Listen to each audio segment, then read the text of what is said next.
Hi everyone, it's Magic Monday, and that means that the storybook, the picture book, has to have a little bit of magic in it. So today's book is John Steptoe's Mufaro's Beautiful Daughters, an African Tale. Art and story by John Steptoe. Let's get started.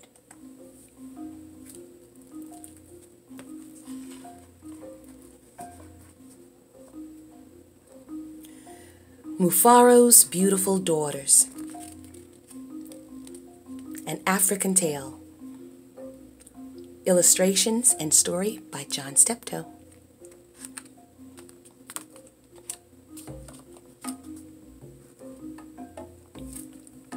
A long time ago, in a certain place in Africa, a small village lay across a river and a half-day's journey from a city where a great king lived. A man named Mufaro lived in this village with his two daughters who were called Manyara and Nyasha. Everyone agreed that Manyara and Nyasha were very beautiful.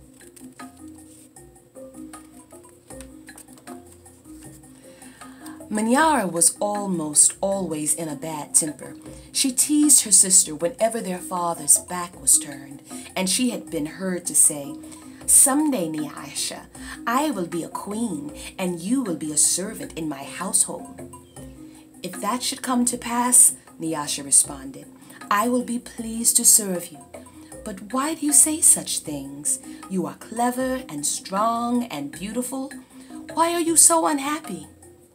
"Because everyone talks about how kind you are, and they praise everything you do," Manyara replied. "I'm certain that father loves you best, but when I am a queen, everyone will know that your silly kindness is only weakness."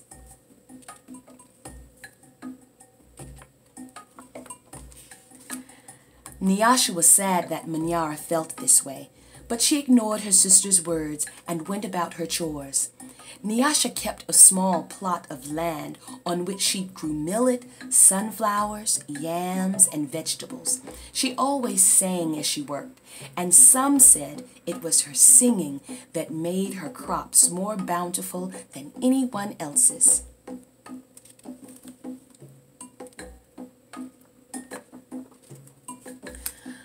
One day, Nyasha noticed a small garden snake resting beneath a yam vine. "Good day, little Nyoka," she called to him. "You are welcome here. You will keep away any creatures who might spoil my vegetables." She bent forward, gave the little snake a loving pat on the head, and then returned to her work.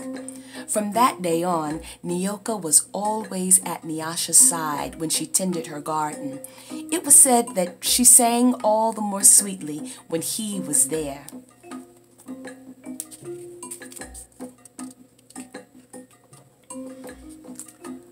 Mufaro knew nothing of how Manyara treated Nyasha.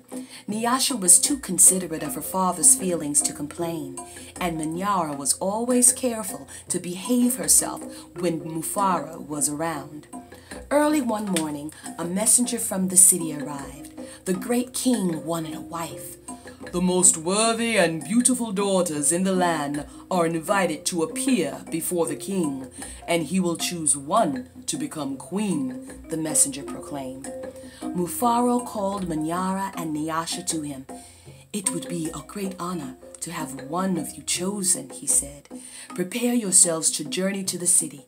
I will call together all our friends to make a wedding party. We will leave tomorrow as the sun rises."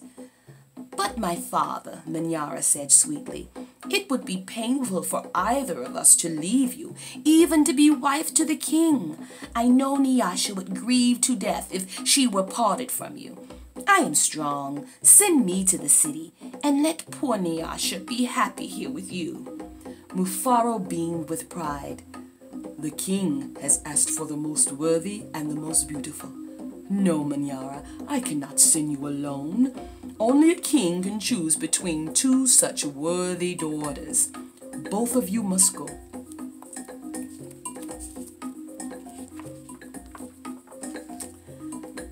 That night, when everyone was asleep, Manyara stole quietly out of the village.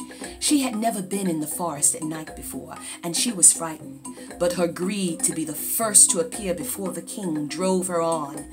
In her hurry, she almost stumbled over a small boy who suddenly appeared, standing in the path. "Please," said the boy, "I am hungry. Will you give me something to eat?" "I have brought only enough for myself," Minyara replied. "But please," said the boy, "I am so very hungry." "Out of my way, boy. Tomorrow I will become your queen. How dare you stand in my path?" After traveling for what seemed to be a great distance, Minyara came to a small clearing. There, silhouetted against the moonlight, was an old woman seated on a large stone. The old woman spoke. "I will give you some advice, Minyara. Soon after you pass the place where two paths cross, you will see a grove of trees. They will laugh at you. You must not laugh in return. Later, you will meet a man with his head under his arm. You must be polite to him." "How do you know my name? How dare you advise your future queen? Stand aside, you ugly old woman," Minyara scolded, and then rushed on her way without looking back.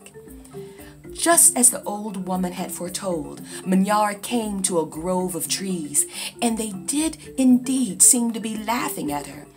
"I must be calm," Minyara thought. "I will not be frightened." She looked up at the trees and laughed out loud. "I laugh at you, trees!" she shouted, and she hurried on. It was not yet dawn when Minyara heard the sound of rushing water. "The river must be up ahead," she thought. "The great city is just on the other side." But there, on the rise, she saw a man with a head tucked under his arm. Minyara ran past him without speaking. "A queen acknowledges only those who pleases her," she said to herself. "I will be queen, I will be queen," she chanted as she hurried on toward the city.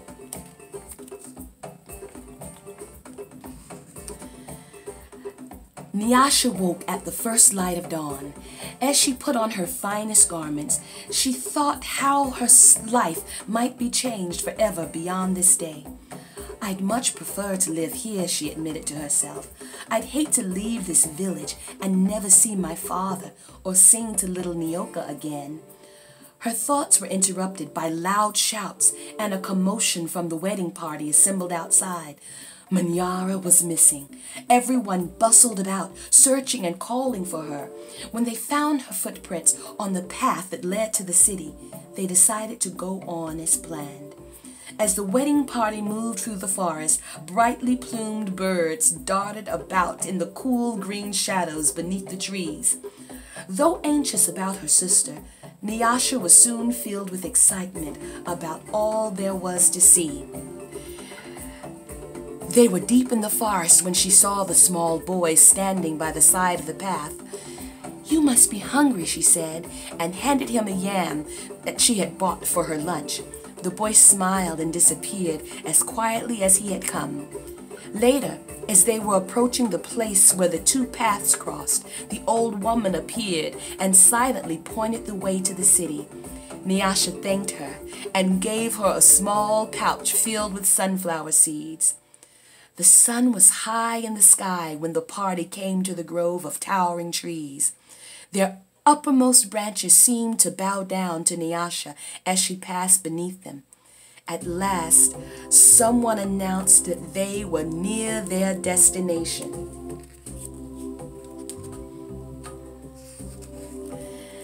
Nyasha ran ahead and topped the rise before the others could catch up with her. She stood transfixed at her first sight of the city. "Oh, my father," she called, "a great spirit must stand guard here. Just look at what lies before us. I never in my life dreamed there could be anything so beautiful."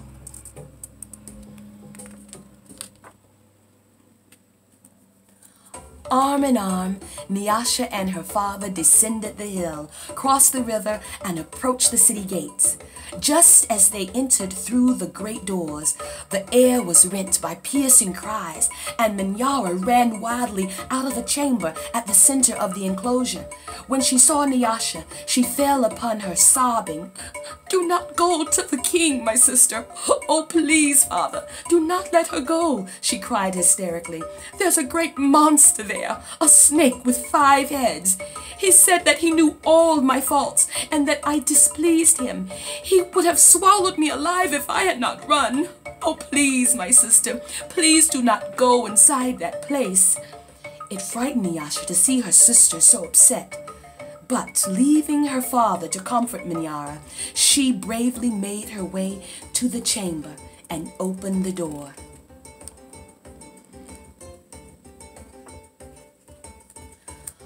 On the seat of the great chief's stool lay the little garden snake.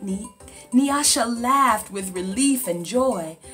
"My little friend," she claimed, "it's such a pleasure to see you.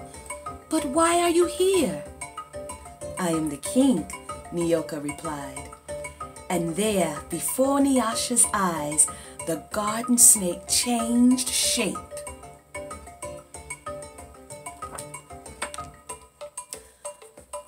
"I am the king. I am also the hungry boy with whom you shared a yam in the forest, and the old woman to whom you made a gift of sunflower seeds. But you know me best as Nyoka. Because I have been all of these things, I know you to be the most worthy and most beautiful daughter in the land. It would make me very happy if you would be my wife."